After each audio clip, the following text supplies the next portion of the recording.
नमस्कार, आप सभी का मेरे YouTube चैनल स्वास्थ्य सबके मन का में स्वागत है। आज की मेरी रेसिपी है तिल गुड़ के टेस्टी लड्डू। इसके लिए जो मुझे सामग्री चाहिए वो है 250 ग्राम छिलके वाली तिल। ये सफ़ेद तिल भी मिलती है पर इससे लड्डू ज़्यादा अच्छे बनते हैं। और 200 ग्राम गुड़ है जिसको मैंने कूट लिया है और 2 चम्मच के करीब हमें शुद्ध घी चाहिए। अब आगे की प्रोसेस शुरू करते हैं। अब कढ़ाई को हम पहले गरम कर लेते हैं, फिर उस पर ये तिल डाल देते हैं और हमें गैस का फ्लेम हाई रखना है, इसे कम नहीं करना है और तेज आंच पे ही हमें लगातार इसे चलाते हुए सेकना है। इस तिल को हमें लगातार चलाते हुए सेकना, बीच में बिल्कुल नहीं रोकना है। और अब देखो तिल में से चट चट की आवाज भी आने लगी है और ये तिल फूलने लगे हैं। अब ये सिक चुका है और इसको सेकने में मुश्किल से 5 से 6 मिनट ही लगते हैं क्योंकि पूरी तरह से तेज फ्लेम में सिकता है। और इसको हम ऐसे दबा कर देखेंगे तो ये पाउडर फॉर्म में आ जाता है, मतलब तिल पूरी तरह से सिक चुका है। और कच्ची तिल में लड्डू अच्छे नहीं बनते हैं, इसे इसी तरह से सेकिए तो बहुत अच्छे लड्डू बनेंगे। अब इसको मैं निकाल कर ठंडा होने के लिए अलग रख दे रही हूँ और ये फ्लेम मैंने बंद कर दिया था। अब तिल ठंडा हो गया है। अब इसको हम 2 हिस्से में डिवाइड कर लेंगे।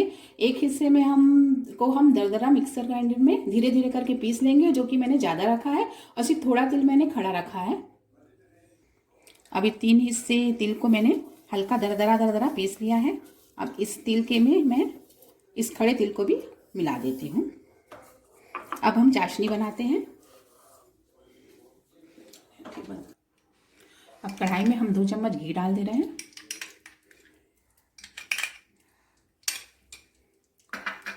और इसमें ही 200 ग्राम गुड़ है, इसको मैं मिला दे रही हूँ। अब इसमें मैं 2 चम्मच पानी भी डाल रही हूँ।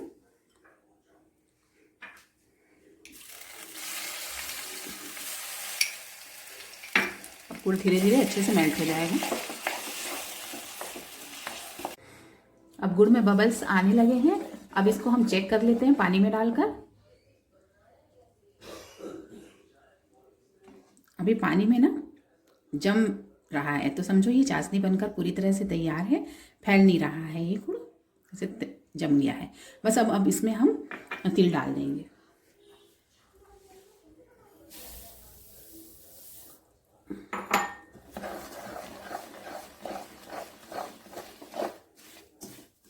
अब इसे हम थोड़ी देर के लिए ठंडा होने के लिए छोड़ देते हैं, पर पूरी तरह से इसे ठंडा नहीं करना है और इसे हमें कढ़ाई में ही रखना है। फिर थोड़ी सी देर में मैं इसके लड्डू बनाती हूँ।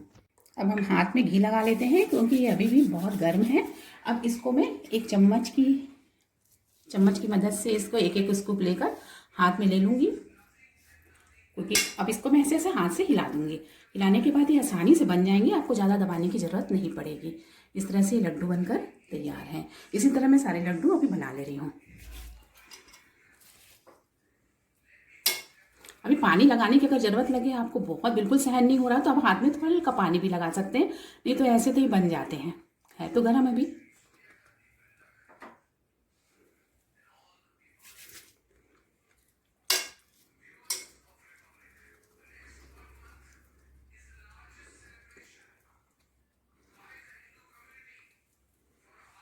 अभी लड्डू पूरी तरह से बनकर तैयार हैं। आप मेरे चैनल को लाइक, सब्सक्राइब और शेयर करना बिल्कुल भी ना भूलें और आप भी इन लड्डुओं को बनाओ और फिर मुझे बताइए कि आप